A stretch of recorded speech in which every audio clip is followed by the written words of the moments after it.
जय हिंद दोस्तों। सबसे पहले आप सभी को राष्ट्रीय एकता दिवस की हार्दिक बधाई। आज हम उसी महापुरुष के विषय में चर्चा कर रहे हैं जिसके नाम पर हम ये राष्ट्रीय एकता दिवस नेशनल यूनिटी डे सेलिब्रेट करते हैं। दोस्तों, हम बात करें सरदार वल्लभ भाई पटेल की, जो भारत के पहले उप प्रधानमंत्री, डिप्टी प्राइम मिनिस्टर और होम मिनिस्टर थे। इनका जन्म 1875 में हुआ था गुजरात के नाडियाड डिस्ट्रिक्ट में, और इन्होंने अपनी शुरुआती पढ़ाई भी गुजरात से ही की। बाद में ही इन्होंने जो है मिडिल टेम्पल लंदन से अपना लॉ का पढ़ाई किया, और 36 महीने के कोर्स को इन्होंने सिर्फ 30 महीने में कंप्लीट किया और अपने क्लास में टॉप किया। फिर ये गोधरा और कई और डिस्ट्रिक्ट्स में, गुजरात के आनंद और कई और डिस्ट्रिक्ट में लॉ प्रैक्टिस करने लगे। इनकी शादी अर्ली एज में हो गई थी, लेकिन इनकी वाइफ की भी, इनकी बहन, एक बेटी थी मनी बहन पटेल, और इनके एक पुत्र भी थे, और इनकी वाइफ की अर्ली डेथ हो गई थी। इनकी वाइफ की डेथ के विषय में एक किस्सा है कि इनकी वाइफ की डेथ का तार जो है कोर्ट में मिला। उस समय ये एक केस में अपना आर्ग्यूमेंट पेश कर रहे थे, और इन्होंने पेपर लिया, उसको पढ़ा, पॉकेट में डाला और अपने आर्ग्यूमेंट फिनिश किया और केस जीता। और जीतने के बाद लोगों को बताया। इनके परिवार वाले चाहते थे कि ये दूसरी शादी कर लें, पर इन्होंने ऐसा नहीं किया और अपने बच्चों की परवरिश पर ही ज़्यादा ध्यान देना उचित समझा। तो इस तरह से ये, और ये शुरुआती दिनों में काफ़ी ब्रिटिश क्लोथ्स पहनते थे और ब्रिटिश लाइफस्टाइल जीते थे। ब्रिज बहुत अच्छा खेला करते थे। जब गांधी जी आए और स्वराज्य का मूवमेंट पूरा स्टार्ट हुआ, उसमें ये भी प्रभावित हुए। और गुजरात का एक डिस्ट्रिक्ट है खेड़ा। खेड़ा में किसानों की स्थिति बहुत ख़राब थी, 1917 की बात है, और वो लगान देने की स्थिति में नहीं थे। चाहते थे कि अंग्रेज़ ये लगान माफ़ कर दें, जबकि अंग्रेज़ इसके लिए तैयार नहीं थे। तो गांधी जी को उन्होंने इनवाइट किया, और गांधी जी ने वहाँ पर सत्याग्रह करने का प्लान किया। इसके लिए उन्हें एक वॉलंटियर की ज़रूरत थी, जो वॉलंटियर जो है सरदार पटेल हुए, और वहीं से वो गांधी जी के काफ़ी करीब आ गए। तो खेड़ा में सक्सेसफुली सत्याग्रह इन्होंने किया, और उसके बाद जो है अंग्रेज़ों को इनकी मांग माननी पड़ी। और उसके बाद जितने भी आंदोलन हुए कांग्रेस पार्टी के नेतृत्व में, उसमें ये शामिल रहे, और ये गुजरात प्रदेश कांग्रेस कमेटी के अध्यक्ष भी बने 20 के दशक में, और लगभग 20 साल से ऊपर ये उस पद पर बरकरार रहे। 1945 तक लगातार ये गुजरात प्रदेश कांग्रेस कमेटी के अध्यक्ष रहे। पटेल राष्ट्रवादी विचारधारा के कांग्रेसी नेता थे, along with Rajendra Prasad ji, Purushottam Das Tandon ji, C Rajagopalachari ji. Unlike दूसरा तरफ जो वामपंथी नेतृत्व था, जिसमें जवाहरलाल नेहरू और बाकी लीडरान थे। पटेल के बड़े भाई विट्ठल भाई पटेल भी गांधी जी के बहुत करीबी थे, और सुभाष चंद्र बोस के भी करीबी मित्र थे।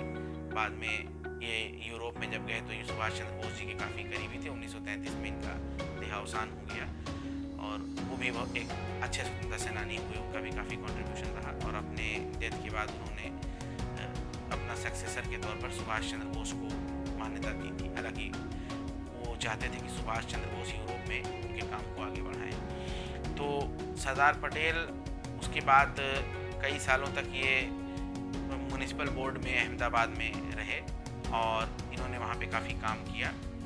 और 1928 में बरदौली में सेम सिचुएशन आ गई, जब वहाँ पर फेमन की सिचुएशन आ गई और किसान लगान देने की स्थिति में नहीं थे, और सरकार टैक्स बढ़ा रही थी लगातार।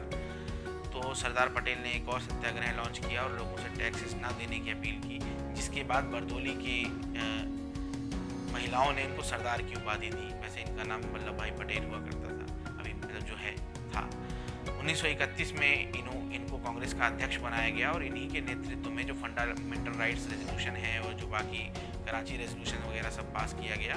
और उसके बाद जो है इन्हीं के नेतृत्व में फंडामेंटल राइट्स रेजोल्यूशन को पास किया गया। बाकी चीज़ें भी काफ़ी इनके नेतृत्व में हुई उस समय। और उसके बाद 1939 में जब वर्ल्ड वॉर ब्रेकआउट हो गया, तो इन्होंने अलॉन्ग विद जवाहरलाल नेहरू और कुछ और नेताओं के साथ ये डिमांड किया कि भारत को, कि कांग्रेस को अपनी जो 1937 में इलेक्शंस के दौरान जो असेंबली में गवर्नमेंट्स बनी थी, उससे इस्तीफा दे देना चाहिए और सत्याग्रह लॉन्च करना चाहिए, जबकि गांधी जी इसके खिलाफ थे। लेकिन बाद में सहमति बन गई और सबने इंडिविजुअल सत्याग्रह लॉन्च किया। उसके बाद गिरफ्तारियां भी हुई, और इन लोगों की। उसके बाद फिर 1942 में इन लोगों पटेल ने बाकी नेताओं के साथ भारत छोड़ो आंदोलन में भाग लिया, जिसमें इनको गिरफ्तार करके अहमदनगर फोर्ट में रखा गया। इसके अलावा 1931-32 के दौरान जब Gandhi ji civil disobedience movement के तहत जेल में रखे गए थे, उस समय पटेल उनके साथ थे। इनफैक्ट जब सेपरेट इलेक्टोरेट का मैटर आया था जिसमें गांधी जी ने अनशन किया, फिर पुनः पैक्ट हुआ अम्बेडकर और दलित नेताओं के साथ, उस समय पटेल ही वो व्यक्ति थे जो गांधी जी के साथ थे और उनका पूरा केयर कर रहे थे। इसके बाद आज़ादी के दौरान इन्होंने उस समय लॉर्ड माउंटबेटन के साथ जो ICS अधिकारी उस समय सचिव थे BP मेनन, उनके साथ काफ़ी काम किया और मुस्लिम लीग के डिज़ाइंस को एक तरह से रोकने में इनकी काफ़ी भूमिका रही, क्योंकि मुस्लिम लीग जो पार्टीशन चाहती थी उसमें पाकिस्तान और बांग्लादेश आज का जो है उसके साथ साथ एक गलियारा भी चाहते थे जो दिल्ली रामपुर होकर के गुजरे और कलकत्ता होकर के गुजरे, यानी हिंदुस्तान को बीच से फाड़ता हुआ। तो इसको रोकने के लिए काफ़ी इन्होंने प्रयास किए और भी इनके काफ़ी प्रयास रहे। दूसरा, इनको एक डिपार्टमेंट उस समय की सरकार में ये भी दिया गया, एक जिम्मेदारी दी गई जब इंटरम गवर्नमेंट बनी तो कि स्टेट्स को जोड़ने की, तो डिपार्टमेंट ऑफ स्टेट्स इनको दिया गया, जिसमें इन्होंने BP मेनन को ही अपना सचिव बनाया और इन्होंने जितने भी स्टेट्स थे उनको समझाया, उनको राष्ट्र के प्रति अपनी निष्ठा याद दिलाई। और एक दो जो थोड़ा उत्पाती टाइप के रजवाड़े थे जैसे भोपाल, उन्हें ये भी समझाया कि देखो 1900 से 15 अगस्त तक तो अंग्रेज़ हैं आपकी सुरक्षा में, उसके बाद आपकी सुरक्षा की गारंटी कोई नहीं लेगा, फिर हम दूसरे तरीके से निपटेंगे आपसे। तो खैर 15 अगस्त तक सब सहमत हो गए और भारत में ज्वाइन कर लिए, सिवाय 3 रियासतों के, जिसमें कश्मीर, आपका हैदराबाद और जूनागढ़, ये 3 रियासतें थी जो सहमत नहीं हुई। तो जूनागढ़ के नवाब शाहनवाज, जो नवाब थे, उन्होंने अपने दीवान शाहनवाज भुट्टो के एडवाइस पे जो है पाकिस्तान के साथ जाने का निर्णय किया, जबकि वहाँ की मेजॉरिटी पॉपुलेशन जो थी वो हिंदू थी। तो इसके जवाब में सरदार पटेल ने सेना भेज करके उनके आसपास की जो कुछ जागीरें थी जो राज्य से जुड़ी, उनको अपने में विलय कराया और फिर जूनागढ़ में एक पब्लिक जो है जनमत संग्रह कराया गया, जिसके बाद जूनागढ़ की जनता ने यहाँ भारत से मिलने का तय किया। कश्मीर के राजा विचार कर ही रहे थे कि वहाँ पाकिस्तान ने आक्रमण कर दिया, और जिसके जवाब में उसके बाद वहाँ के राजा ने इंस्ट्रूमेंट ऑफ एक्सेशन साइन किया और भारत ने अपनी सेना भेज करके लगभग 2/3 कश्मीर का हिस्सा जो है उसको आज़ाद कराया और वो आज भारत का हिस्सा है। 1/3 हम नहीं करा पाए क्योंकि सरदार पटेल चाहते थे कि इस ऑपरेशन को पूरा किया जाए, जबकि नेहरू ने माउंटबेटन की एडवाइस पर इसको UN में भेज दिया और सीज फायर के लिए सहमत हो गए। तो इस गलत निर्णय की वजह से हम आधा 1/3 कश्मीर जो है उसको छुड़ा नहीं पाए। इसी तरह हैदराबाद में भी स्थिति खराब थी, जिसके बारे में मैंने अपने एक पिछले वीडियो में थोड़ी चर्चा की भी थी। तो हैदराबाद में सरदार पटेल का शुरू से ये मत था कि हमको मिलिट्री एक्शन लेकर के इस रेजिम को भारत में मिलाना चाहिए, इसको ख़त्म करके, क्योंकि वहाँ हिंदुओं का कत्लेआम हो रहा था। जो रज़ाकार थे वहाँ के निज़ाम की जो प्राइवेट आर्मी थी कासिम रिजवी की नेतृत्व में, वो लोग इस तरह की घटनाएं कर रहे थे। पर नेहरू और कुछ और नेताओं का ऐसा मानना था कि ये गलत होगा, क्योंकि हैदराबाद एक मुस्लिम रूल्ड स्टेट है, तो उस पर अगर हम एक्शन लेते हैं तो मुस्लिम कम्युनिटी में गलत मैसेज जाएगा, जबकि सरदार पटेल ऐसा नहीं मानते थे। पर माउंटबेटन के जाने के बाद फिर ये निर्णय लिया गया, जब वो गवर्नर नहीं रहे, जब सी राजगोपालाचारी गवर्नर थे और नेहरू यूरोप में टूर कर रहे थे, उस समय acting prime minister Sardar Patel थे और इन्होंने ऑपरेशन पोलो लॉन्च किया, जिसके विषय में हम ऑलरेडी बात कर चुके हैं। और हैदराबाद की फ़ौज को हमारी फ़ौजों ने परास्त किया और उसके बाद हैदराबाद का भारत में विलय हुआ। तो इस तरह से इन्होंने भारत की एकता को कंप्लीट किया, एकता के काम को। सरदार पटेल की यदि हम विजन को देखें, उनकी आर्थिक नीति को देखें, तो वो चीज़ कहते थे कि लोगों ने कहा, ये चाहे वो मौलाना आज़ाद रहे हों, चाहे वो JRD टाटा रहे हों, उस समय के तमाम लोगों ने ये बात कही कि अगर सरदार पटेल भारत के पहले प्रधानमंत्री होते तो ये देश के लिए ज़्यादा बेहतर होता। ये हमें पता चलता है सरदार पटेल की नीतियों से। आप देखिए, जैसे अगर हम आर्थिक नीति पे बात करें तो नेहरू स्टेट कंट्रोल और सोशलिज्म का सपोर्ट करते थे और Sardar Patel free market economy का सपोर्ट करते थे। यदि आज हम देखें दोनों स्थिति को, तो जब नेहरूवियन मॉडल पर हमारा देश चल रहा था 1950 से 80-85 तक, तो हमारी ग्रोथ रेट जो थी वो सिर्फ 3% या उससे कम ही रही पर एनम, यदि ओवरऑल देखें एवरेज निकाल करके। पर जब से ही हमने नरसिम्हा राव जी के नेतृत्व में रिफॉर्म्स किए तो ग्रोथ रेट इंप्रूव हुई, जॉब्स क्रिएट हुई और काफ़ी वेल्थ हमारे देश में क्रिएट हुआ है। तो सरदार पटेल का इकोनॉमिक मॉडल इसमें मामले में नेहरूवियन मॉडल से बेटर था।